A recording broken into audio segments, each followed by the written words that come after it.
Good morning, ladies and gentlemen. Welcome to the News Unit once again on the backup channel. Remember, the information presented here is not necessarily that of myself or anyone else that participates. This is for educational and entertainment purposes only. And I can neither confirm nor deny the accuracy of any of this, but probably can. So with me today is my Australian correspondent, Truth Crackers. How's it going? It's all good, mate. Well, we got a lot of going.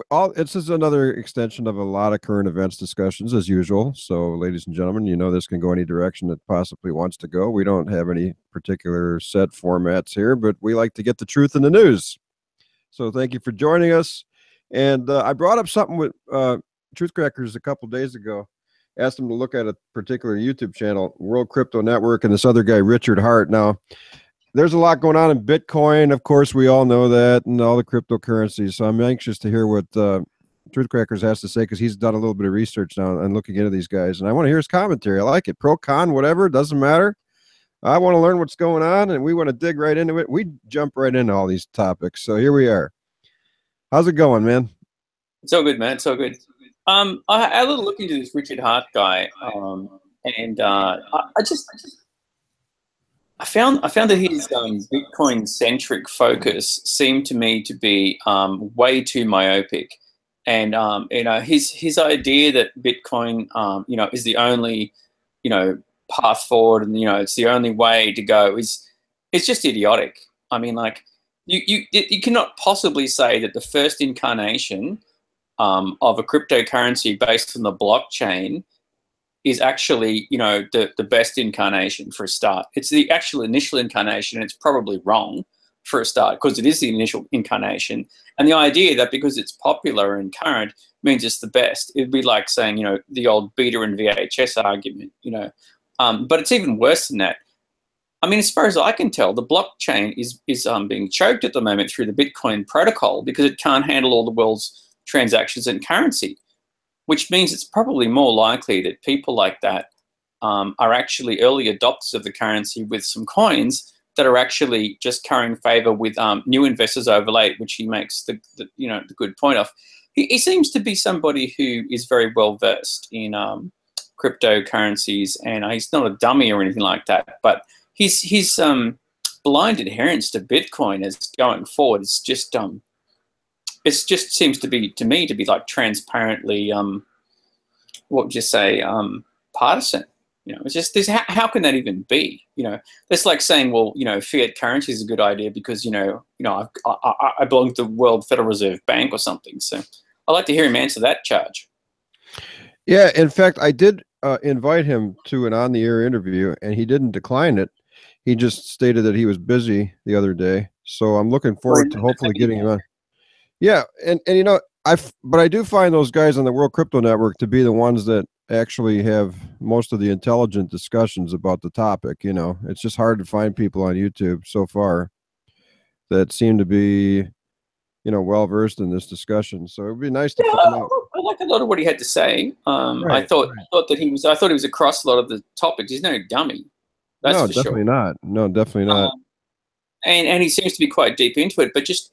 My reading of his discussion from what I read is that he was like, Bitcoin, rah rah rah, let's go to the moon, that doesn't fly with me at all. So yeah, and there are a lot of problems with Bitcoin right now. I mean, after the fork August 1st, it went to Bitcoin Cash, and then it's now there's another fork coming up October 1st. I think they're going to call it Bitcoin Core or Bitcoin Gold, or maybe both. I don't even. It's they might be forking cash again. I don't know. It's just weird because initially the way this was all described to people like me, the general end user, was that this was going to be a set amount of coins and that was it. But now all of a sudden they just keep making more Bitcoin and they just fork them out and they tell us one thing and do another. It used to. Well, I don't really fault them for that. I think the reason that they're going through the forks differently technologically. I don't think that's like some kind of skullduggerous intent to try and dilute Bitcoin or the original concept. It's just because it's not working. So they have to come up with new ideas, to make it work better. That's actually part of the original problem of the initial design. So okay. And then they were, yeah, there's a lot of controversy with the miners because of all this, these transaction problems that are going on with the blockchain and all these slow transaction speeds, and then all these different improvements or lack thereof. And then they talk about other coins like Litecoin that work better with, all these different systems like segregated witness or Lightning Network or something, which is somewhat like what Ripple is on. Ripple's another coin that's kind of not looked at real well because it's manipulated heavily by the banking industry. I think the banking industry actually started Ripple, and I don't know all the details, but a lot of people look at that like, oh, we don't like Ripple because it's the banking industry. Well, they're finding out that this whole thing is really centralized more than they thought it was with the mining companies, and really it's out of control to the point where people don't know what's going on a lot of times behind the scenes. I think it's actually sort of as predicted. If you have a look at the early critics of Bitcoin, they actually were actually describing its strength in a way, and it's saying, look, eventually the original Bitcoin will be attacked from different directions by people who have different ideas and they have different concepts of it, and people will try and desperately move towards ideas that are sort of better and worse, and it'll fractionate. And so that's sort of what we've kind of seen, which is healthy. I mean, that's you don't see that with fiat currency. You know what I mean? Like, you don't get that kind of fractionation, unless you have the threat of war and invasion. So all these entrepreneurs and all these people who, like Richard Hart, are, sort of trying to describe the problems with the liquidity in the model, and also the shifting of value, the problems with the naive investors and how it's going. It's trying to develop a more mature market where people, who are participating in it can be informed, and if they're not, well, then they just need to fall by the wayside. So, yeah, it's not as bad as it might be. I think, how else can it be? I mean, how else can we move forward in that kind of market, unless you want to have an authoritarian, over the top? But so yeah, some of the things he says are reasonable. Yeah, and we'll have to get him on be nice to get him on an interview sometime and talk to him. I think he's open to a lot of discussion. He seems to be right into the Q&A side of things. I mean, I watched him the other day in passing because I was in the background here doing other things, but he was on for over 6 hours fielding questions on his comment section. That's all he did. He was just sitting in his chair there in his castle. He lives in a castle, I guess. So I just call him for fun. I call him King Richard now. And I like the guy. I don't know. I like somebody that can actually, handle things like that. You don't see that very often on YouTube. Most people, they got their moderators on the chat room and they kick people out. No. He reminds me a bit more like a Ben Shapiro or somebody, who can sort of answer questions that are ignorant from the field and probably pose ideas that he's already thought about and, reverberate them back to somebody, in a way that they have to come back and reflect on. But I did find his sort of slavish love to Bitcoin just to be too much. And, but I don't respect that, you know what I mean? Like, it's too much, it's too, it's not enough about the Coinbase. It's not enough about the blockchain, and the technology. So I don't know. I should have it out with him sometime. Yeah, that'd be good. Yeah, that would be really good. Definitely. So how have you been, Dave? Is everybody still hating you because we had a little bit of fun time with paying out what's it called? NCL3 or we got some kind of wraparound audio that just showed up. NTL3 or hang on a second. No limit coin or whatever the hell that is. Yeah. I think I'm hearing myself on your end there. I think you're wrapping audio around from the YouTube channel. Hang on, let me turn it down. Let's see if that's doing that. Okay, yeah, now it's better.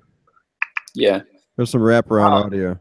But anyway, the No Limit Coin crew has pretty much just shrouded me now. And, I might as well put a sheet over me like a ghost and just stand there and not say anything. That's pretty much what they want. What's that? The problem is, David, like you had someone on who's slightly skeptical, has an economics degree, And we had a bit of a joke about the fact that they all think it's just going up to the moon. And then, well, of course, David, well, you're the bad man because now you're spreading what's called FUD. Oh yeah, FUD. Because look, I don't look. I'm going to become condescending and an arsehole again, which is what I normally am. But a lot of these people are young and they've never been through a cycle. They don't understand anything about fear, uncertainty, and doubt. Since cynicism and skepticism is the foundation, it's the bedrock of actually understanding. To question everything, you have to put it through the ringer. As soon as you see somebody, you know, who you criticize, and you see somebody you're asking hard questions of run away, well then you either know that they're frightened, they're scared, they don't understand what they're talking about, and it's just time to leave, right? So, you know, Agreed. and you put some fairly reasonable videos up there about some of these naive people there who look like they're basically on weed, crack, and, you know, I don't know, fucking who knows what, you know, some of them. And not talking about your friend Richard Hart, who seems to have quite a bit about him. They just seem ridiculous, you know what I mean? And like, and you know, you can't take them seriously. I'll tell you what, I bet you Richard Hart would. I'm still hearing that audio wrap around. I think it's because you it's only because you probably got the YouTube channel up and you're watching that. That's the only thing. Let me put some headphones on. Sure. Normally, you don't have to put the headphones on. I think it's just because you're looking at the YouTube channel, and that YouTube, yeah, I think that's what it is. Now it's good. Now it's good. Can you hear me? Or do you have to turn my volume down? I don't think it really changed anything. Maybe. Yeah, I hear it now, but I didn't hear it like 5 seconds ago. Yeah. Okay. Yeah. Sorry, okay. I should know better. Like, you know. I'm so anciently out of the whole thing. I've been doing a whole bunch of chess stuff and, you know, whatever. So, you know, Richard Hart, by the way, he has a lot of negative things to say about these ICO coins, which probably just lumps all of them into that category for the most part of this large amount of smaller coins that are rising. I don't think he dislikes every one of them. I think he sees a couple of them as being potentially good, but for the most part, he thinks that they're a detriment to the whole thing, and they really kill Bitcoin. And you know, they're more of a problem than they are of anything. But but that was the initial criticism of Bitcoin, was that like it was a joke, it didn't mean anything. You know, like, you know, the whole thing was a joke and whatever. And like, and then if you have people competing in the whole area, that would be like saying that competing fiat currencies were bad for fiat currency, when we should actually have more competition, not less. Okay, so that'd be like saying, well, US currency is a bad idea, right?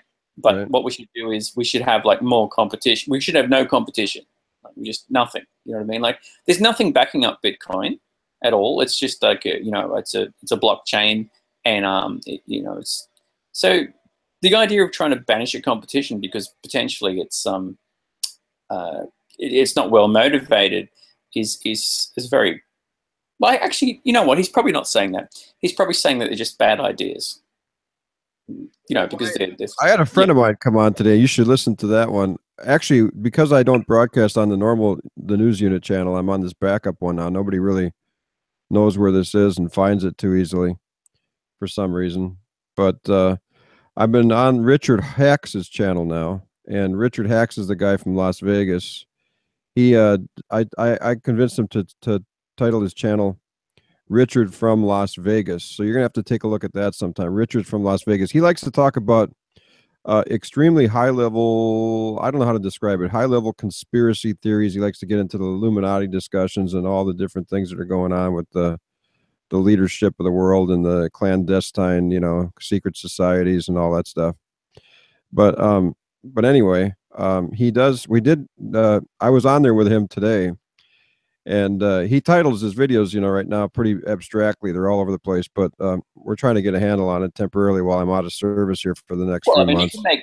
You can make fun of the more obscure ways that people want to try and, you know, influence the world by calling them, you know, popular culture references like the Illuminati and things like that, which are obviously discredited. Right. But there is absolutely no doubt that there are a group of people who, you know, over time, across the world, across generations, across nature, across everybody, attempt to try and influence and control things. I mean, that's just a given. You know, that's what people try and do. So, Sure. But one thing that happened there was I called a friend of mine who was a missionary for years and stuff, and he studies quite hard. He's got a blog spot, Balaam's Ass Speaks. He talks about a lot of things that are going on, current events. He's also a Christian like me, and he believes the Bible. And I just wanted to pick his brain about a couple topics, and he was talking about the New Age and stuff. And then I asked him about Bitcoin, and we talked a little bit about Bitcoin, and he seemed to come up with a hypothesis here that it's possible that the Pope might announce something about Bitcoin one of these days. And that wouldn't surprise me, because if the Pope announced that Bitcoin in a positive way, then all of a sudden it's possible, he said, that the Vatican Bank could back Bitcoin and save it from all its troubles and make it like sort of a developing world currency in a religious Oh, I way. love it, David. The Vatican. The Vatican's going to move into Bitcoin. That's the future of the. That's the future. Well, there's something with the Vatican Bank, admittedly, that's very powerful, and I don't know how that ties into the rest of the system. But who knows, Maury? I mean, it could be possible, Well, look, the Vatican has had control for 2,000 years of a massive amount of wealth of the population through various means. Would they go into Bitcoin? I don't know. I don't know. It doesn't really sound like one of the things that they. You want to hear? You want to hear? I'll play the interview portion just so you can pick it. You want to listen to it? Let me bring it. Please. I can bring it up. I will, because it's good. It's a good talking. It's a great talking point. Yeah, it's terrific. Just give me a minute or two here to cue it up, because I got to go back into the other channel. But yeah, there's a lot of talk about Bitcoin and all of this concurrently. I mean, it's really juxtaposed with what a lot of current events in the world, Bitcoin. There's no doubt about it, and all this blockchain thing. Even the Federal Reserve is interested in starting up FedCoin now, I hear. So, Dave, you love spreading the hype. I love it. You go for it, my friend. Spread the hype. Let me. Too bad Richard didn't. We could invite Richard in here. I should just see if I can just by accident invite him. That'd be kind of cool. Right. Well, hey, I'm sure I'll catch up with Richard. He sounds interesting. So, Richard Hart. I don't know. No. We'll have to do that some other time. Let me do it now if he's available.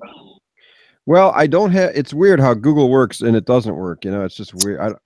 You got to like friend people, find them on Google Plus and all that. You know who my economics lecturer was? Yanis Varoufakis, the Greek finance minister who tried to take on the EU.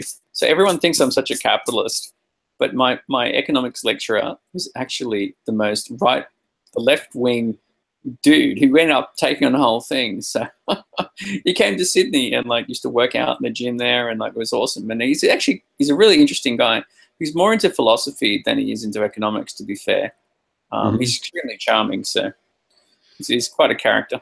All right, what I'm going to do here, and I'm having trouble with my microphone, so if something goes wrong, let me know right away that you can't hear it. I'm going to click this portion of the interview on, and we were all talking about, this and that. So then I decided to call my friend Steve, because Steve is a very interesting man, and he's like a walking encyclopedia. Oh, and you know what else? The guy who's in my class is actually the shadow finance minister of Australia. It's Stephen Bowen. Yeah, he's there. He's the Labor finance shadow minister. So yeah, I mean, I'm not completely stupid, but yeah, I would like to talk to this Richard Hart guy. He was good to say. I'm getting to the point here. I'm trying to fast forward into the interview to get to the Bitcoin portion of it. But on the other hand, if you go on and talk about all kinds of filthy, it sounds like some sex pot, like piece of Cain, when he could have. We're getting there. Listen, I got a question. Because equally weird is this Bitcoin and. Oh, here we go. Can you hear that? Can you hear that at all? I'm listening. Okay. Let me know if you can pick it up loud and clear, because I want you to be able to hear Steve too on the phone here. Let me pause it, and I'll get my headphones right and put them on. Hang on. Okay.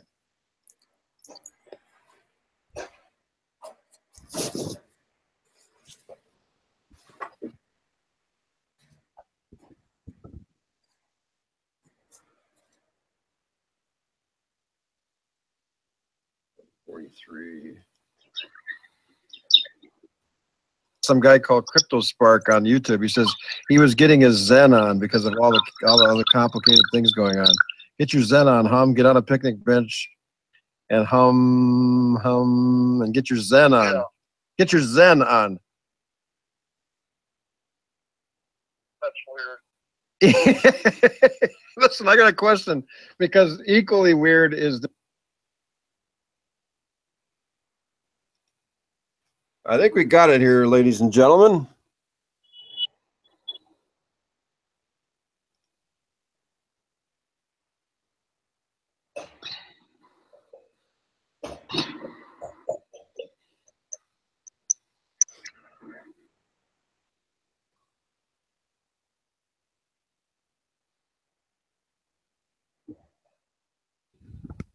Truth Crackers is getting his headset, and I'm getting this interview queued up at the portion where I ask a friend of mine about Bitcoin, just to pick his brain about it and see what he has to say, which brings up entirely even more talking points. Yeah, I don't know. Well, we'll see what we got here. So, in the meantime, looks like Bitcoin's creeping up toward the $4,000 mark again here. So, who knows? We might be off to the races again here for $10,000 Bitcoin.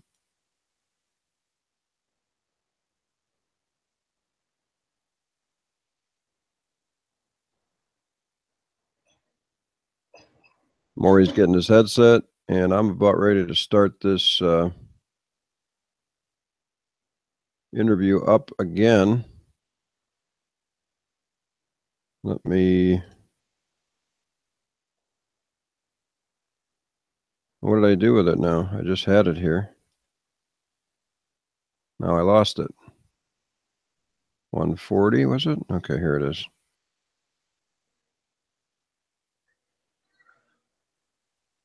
All right, we're just about ready to start this.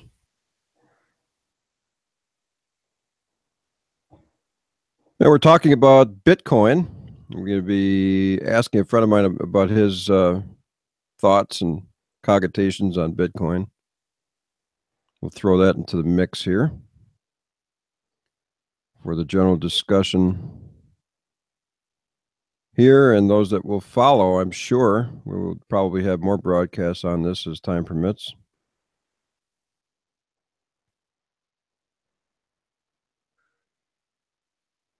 Because no doubt the discussions on Bitcoin are not going away anytime soon.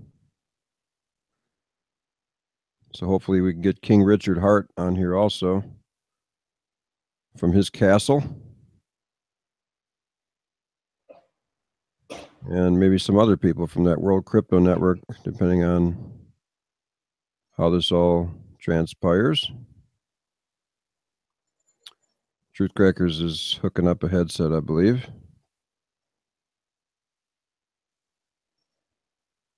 And should be with us here in just a moment. And then I'll play that portion of the interview with my friend Steve Van Atten from Texas.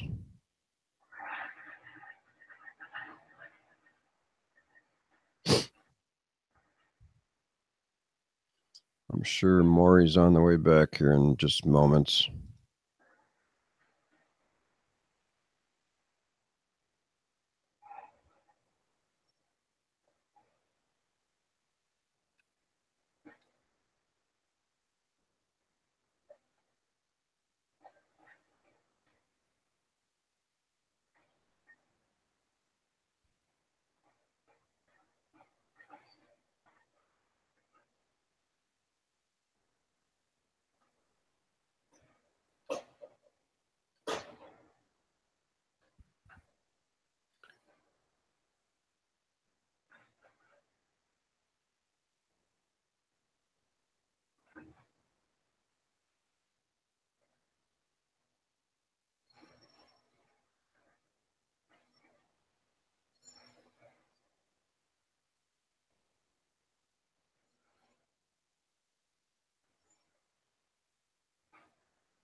It looks like Kim Jong-un from North Korea is facing off with Vice President Mike Pence all the time in the field, like two commanders of the armies, looking at each other through binoculars from a distance over the border there. According to this one picture from RT, I'm not sure if that's an old picture or a recent picture, but I guess they're watching each other over the border. And I'm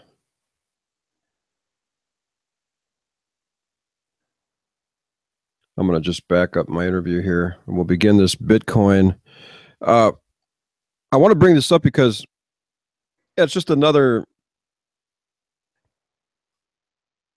potential path that Bitcoin might be taking, or some, I don't know if it could actually happen this way, but we'll listen to it.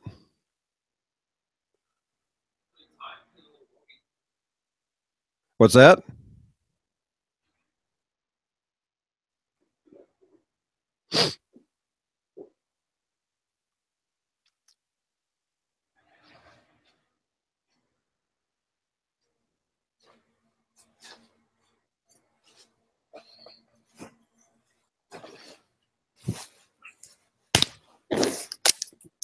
Sorry about that. Oh, that's okay. Let me kick the video. Let me kick the interview on here, where it's where we start talking about. Oh, hang on. Sure. My girlfriend just had to come down and talk to her. She's not into like economics. Well, she is actually. She's got an economics degree, so right. She's got a master's actually, but she's not interested in like this like I am. She's like, "What the fuck are you doing? What are you talking about? What are you talking to this Dave guy?" Anyway. All right, here we go. Let's listen in. This Bitcoin and blockchain and cryptocurrency market, I've been really getting involved into this a little bit, but it's so complex and chaotic. And the people involved in it, not everybody, I'm just saying, there's a lot of people involved in this that are the big spokespeople on YouTube or whatever. Starting to kind of see a trend toward a new globalistic style government rising within this new environment that was originally touted as being a departure away from the criminal banking system and all the complexities of the Federal Reserve. And now all of a sudden, Bitcoin is like the savior of money. And we can get into this peer-to-peer thing, and it's going to be wonderful, and it's safe, and it's secure, and it's decentralized. But they're finding out that somebody really does control it, mining companies in China and all over the place, and there's corruption setting in. And they kind of corner the market, and they're forking it, and there's all these different things. I don't know if Mike talks about this with you or not, if he gets into Bitcoin or talks about it. But what do you think about this Bitcoin? I don't know if you've studied it much, and this blockchain and the cryptocurrency market. You think this is heading for a new style of globalism? I think it is. I think it's producing a lot of people like we're just talking about in this new age movement that are going to make the world a better place through this new technology and this new crypto digital currency. But yet it brings us into bondage. Yeah. That's a very interesting question. That's a good observation. If it really works and it grows, it's going to become the power principle. If the big banks were replaced by Bitcoin, then Bitcoin would become what the big banks are. They would become managed at the top of Bitcoin by very corrupt people who were getting very rich on the suckers beneath. They would twist it until they had power over it, and that's the nature of evil men. It's no matter how good something seems to be when it starts out, evil men will take over the thing and turn it for their own personal gain. Well, it's a very defeatist point of view to start with, but anyway. Expected all along that Bitcoin, if it prospers, it's going to need to be managed, and whoever manages it is going to get very, very rich. I don't know. I don't know about that. Like, I mean, isn't he just talking about the Pareto principle? Participate. What I mean is, of course, the new technology is going to be exploited. Bitcoin is that a lot of the this new generation underneath millennials, I call them cryptos, can maybe anywhere from 15, the early teenage years up until the 20s and 30s. Sometimes it overlaps into the millennials. But here's the thing. A real smart, technologically smart, computer smart community is growing with this Bitcoin. And they're all rich. They're all multi, they're not. No, that's not true, David. That's not true. There's not a whole bunch of new technologically smart, savvy. No, that's not David, that's untrue. Already billionaires. There are very few people who are actually smart. They travel the world and they work on these projects with the blockchain technology all over the place. What I think is going on is the governments of the world are interested in this blockchain technology now. They want this. So what I think they're going to do is they're making a deal with these kids that play games and they're computer whiz kids that have developed all this stuff and work on it and keep it running and have grown this market, this new global emergency cryptocurrency market where Bitcoin is the world reserve cryptocurrency. They're growing this. The governments are going to make a pact with you. They're going to say, look, you're not going to be able to take over like you want to with your blockchain and with your decentralization because we're going to put a stop to this. We got the power to shut you down, but we're going to let you keep your riches. We're going to let you prosper, but you're going to work for us in the new global government system. And you're going to run this thing, and we'll let you keep your profits, and we'll even give you more money because you're going to be part of us, and you're going to lead the world into making it a better place. And this is going to be the new federal government, if you will, the largest employer in the world, but it's going to be the world government. It's going to be the world federal government. It'll come under a new name, you know. That's just my personal opinion on it. Does that sound far-fetched? No, not at all. Because evil men still get worse and worse.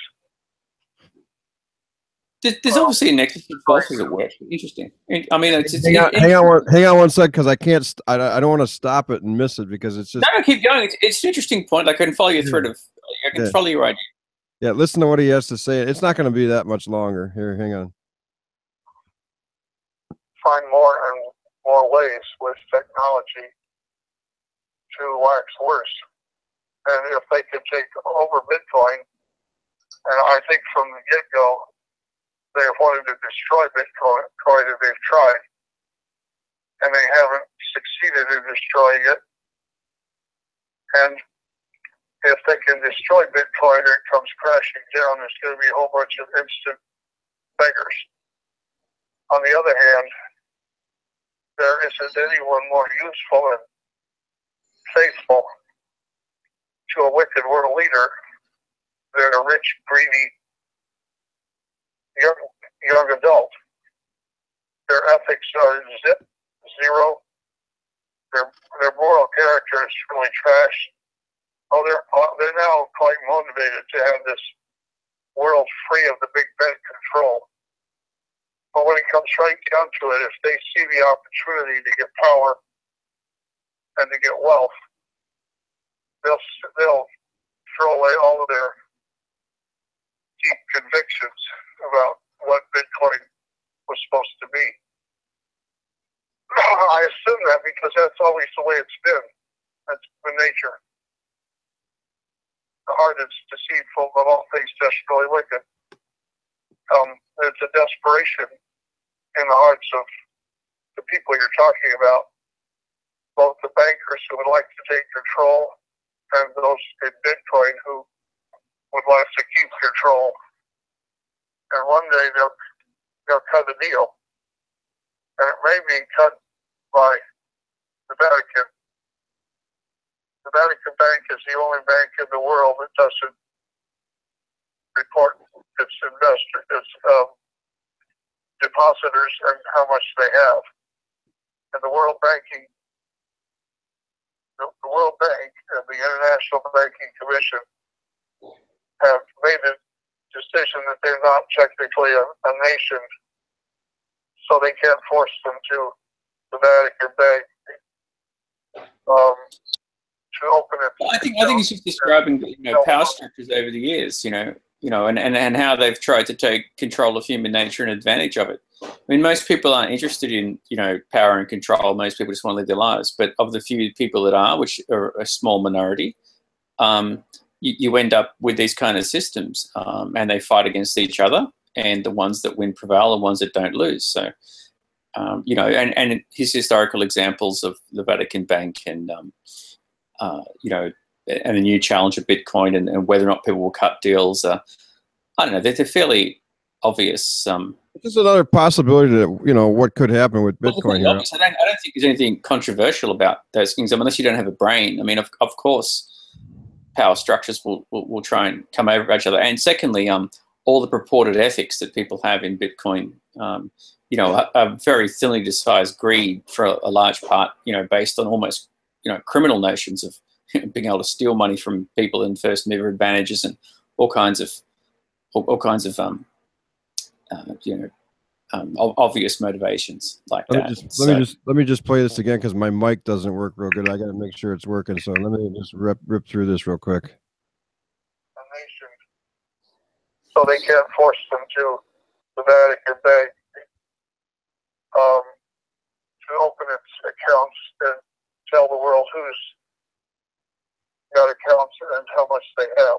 Every other bank in the world has tried to cover. That sounds like the Federal Reserve. That sounds like the global Federal Reserve. And all we need now is the Pope to make a decree to come out and say, Bitcoin has my blessing.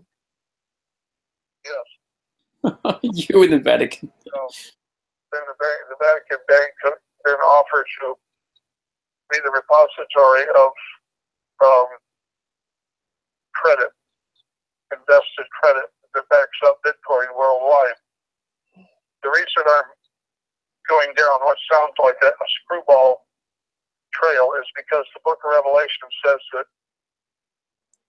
that when I don't think the Book of Revelation has anything to do with Bitcoin system, which was controlling all that merchandise that's listed in Revelation, what is it, chapter 15 or something in there, 16, I forget. They are in controlling all of the commerce of the world. It's a long list of things, including men's souls. It sounds like slave labor. And when that whore system burns, the merchants of the world stand afar off and weep. And the kings of the world stand afar off and weep. They're both mentioned separately. The reason they stand afar off and weep is because they all had. Oh my God, David, you got to end it here, right? Look, I've heard so many end times. Every generation for the last 3,000 years thinks they're going through end times, right? They're not going through end times. They just keep going. There never comes to an end. Well, it will be interesting if our little hypotheses come to pass. End times like Revelation. I mean, of course, they've got general broad points about, why maybe it's a good idea that, everybody in every generation is trying to control each other's capital and wealth. But you generally get weak-minded or small-minded people with these end times narratives, either in some sort of inbred Muslim culture with an IQ less than 75, or some sort of ridiculous part of the world that thinks the world's coming in because their lives are coming to an end. They either go and blow themselves up, and they think there's going to be virgins, and it's ridiculous, right? It's irrational, and it doesn't have any basis in fact. And the real people who control them are the people who live longer and who actually are proper capitalists, and have an actual eye on money, and they're rational people, and they just laugh at all these people down the bottom there, and they know that there's going to be no afterlife, and they just basically foster these kind of ridiculous cultures and end times narratives for power and control. But still, just get this, just listen to a little bit more of this and just see what else you think. They're both mentioned separately. The reason they stand far off and weep is because they all had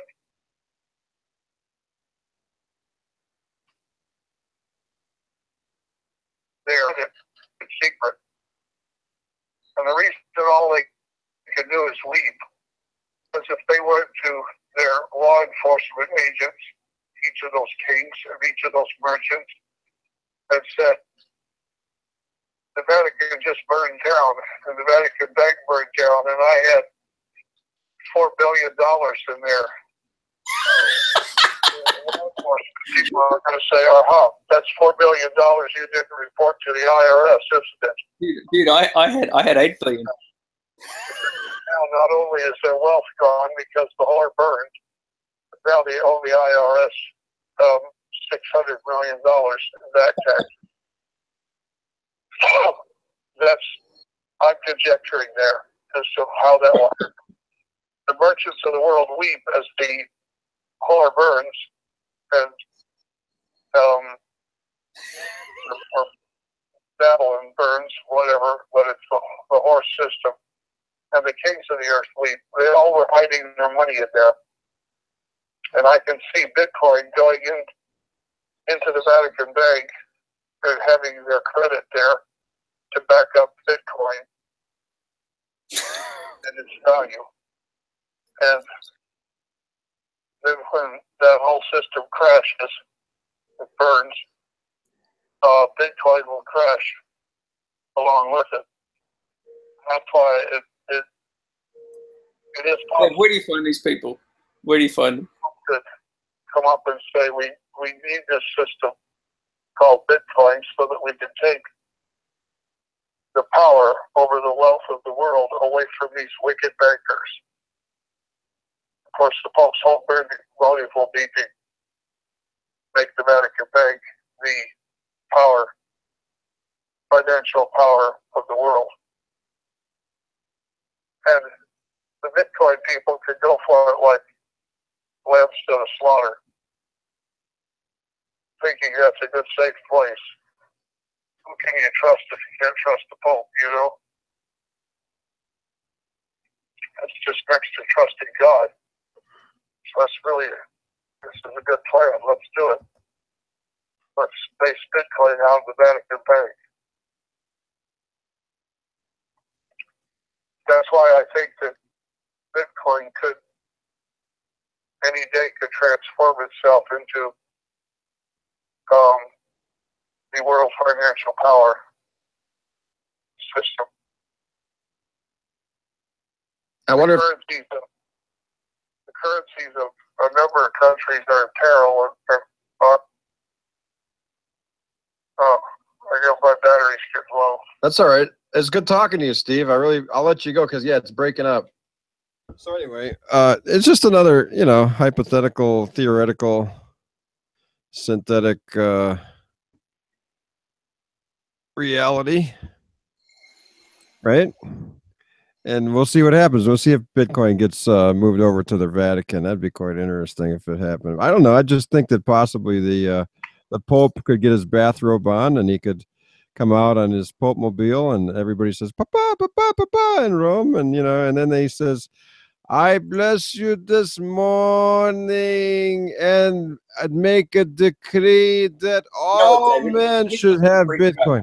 Huh? The other day, I was actually watching this show called Air Crash Investigation. And this guy who was an air traffic controller, he screwed up, and these two planes, they hit each other. The guy was Swiss, I'd like to say, or maybe Swedish. And then the guy who was this architect in Russia, who had his family killed, he just couldn't let it go. And he came over and he fucking murdered the guy 2 years later. Holy shit. He just fucking into the guts. And unfortunately, he died. And then, so, do you remember that one? No. Well, no, seriously, I'm not kidding you, man. Like, No, I believe there's it. this famous Russian architect guy, and he tried to like design a whole site. He built a shrine to his daughters. He just went nuts. Like, he grew a beard. Like, Arnold Schwarzenegger made a movie about the guy or something later, which he criticized. And anything about it. He ended up getting 8 years in prison in Sweden, but he went to a nut bin asylum because they said the guy was insane, which is probably true from grief. Mm-hmm. And so if you look up murdered air traffic controller stabbed, or something like that, and you'll find this guy. And like I said, Arnold Schwarzenegger ended up playing this guy. But the guy who actually was the real perpetrator in the crime, said, "Look, this is bullshit. Like, you know, I didn't want any sympathy. You know, his portrayal of me was shocking." And oh yeah, I see. Yeah, there's something on Google about it here. It says Peter Nielsen, the sole air traffic control handling traffic the night of the collision, had since retired. Yeah, I think so. Yeah, and then some guy Kaloyev held Nielsen responsible, and in 2004 he traveled to the Swiss town. He traveled to Switzerland to kill the guy. Yeah. Yeah, and the guy was really cut up about it. Like, if you had a look at the air crash investigation documentary, you know, it was extremely unfortunate. There was a whole series of events that led to the catastrophe and the calamity, and you know, he really wasn't. I mean, as somebody who used to be an air traffic controller, right? What happened was, his fellow controller went on a break, and he had 8 years experience, right? So he's quite, you know, and the junior guy went on a break, did no problem. So he's got to do these 2 screens, right? And he's got to move back and forth between them. Then these people come in and they say, look, we've got to do maintenance on the radar system. So it slowed down the rate at which the radar would report things. And also it stopped what's called secondary collision advancement, or whatever that's called, like where the computer says, boop, boop, boop, boop, boop, you know, it's going to collapse, to collide together. Then at the same time as well, they came back and said, the technician said, we're going to work on the phone system. The backup phone failed. And on top of that, there was this extra reporting that he had to do on the second screen for this new controller. So cut a long story short, what happened was he went back to the first screen and he realized that these 2 planes were about to collide. So he said to one of them, look, you've got to descend, descend, descend, right? So the Russians hear the descend, descend, descend. But there's this system which says, a computer system has got to either ascend or descend. So the Americans were getting the word to descend, right? So they go, okay, that's fine. And the Russians were getting the word to ascend. But the air traffic controller just got on the phone and said, you've got to descend. So they both descended. They fucking hit each other. Wow. So, yeah. And that was crazy, man. And like, he couldn't go back. He could never go back to being an air traffic controller after that. He packed his toys in, and then this guy came and killed him. So, look it up, man. I mean, yeah, I did. I just looked. There was a movie made about it with Arnold Schwarzenegger. I wouldn't look at the movie, right? I don't think that's any good. But there's actually what you call a air crash investigation thing about it. I saw it the other night, you know, and yeah, I just thought, fuck, man, you'd have some idea about that because you lived that life for a while. So you don't think I just Bitcoin by to say hello. So you don't think Bitcoin is going to be taken over by the Vatican and the Pope making a decree or anything? Well, to be quite honest, I think they would take donations in anything, and I could see that if Bitcoin or cryptocurrencies became like something that was quite popular, they would definitely have a little thing where you could swipe your card and you could take coins in Bitcoins. Absolutely, I can see that. The Vatican has had a very long history of even giving out what's called indulgences, you know, in the past, where basically they give aristocrats a pass for like living strange lifestyles, and they say, well, you know, give us a bit of money. And so absolutely, if Bitcoin and not Bitcoin, we should stop using the word Bitcoin. If the blockchain becomes like, you know, the basis of an exchange market in currencies, then absolutely they will adapt, and it would happen, yeah. And so yeah, and from a completely theoretical point of view, it's entirely possible from that point of view. So absolutely. Anyway, like I said, I'm having a bit of fun with you late at night, Dave. So no, that's cool. Gotta go. I just wanted to cheers, mate. I just wanted to bring it up and see what happens. See what kind of discussion would ensue here in regards to that. We did a little interview on it earlier with Richard Hacks, and we'll continue this some other time. I'm gonna kick off here anyway, also, and get some rest because I just happened to get up early here and check some news items, and we'll just add this to the list of Bitcoin discussions and continue from there. So we'll let this upload and catch Truth Crackers later. and do some more broadcasting with Richard. Folks, if you're listening to this on the upload, I want you to remember that the News Unit primary channel has been flagged by the No Limit Coin gangsters and taken down. So I won't be able to broadcast there for several months, at least. They flagged one of the videos there that they didn't like. And of course, you know, that leads to channel censorship from Google and YouTube. And that's the new normal. So I've been hanging around with Richard Hacks on his channel. Richard in Las Vegas, or Richard from Las Vegas. You'll have to Google that. And we'll be doing some live broadcasting there now and then. So stay tuned for more adventures on the YouTube Video Network. This is TheNewsUNit.com signing off. And until next time. So have a good evening.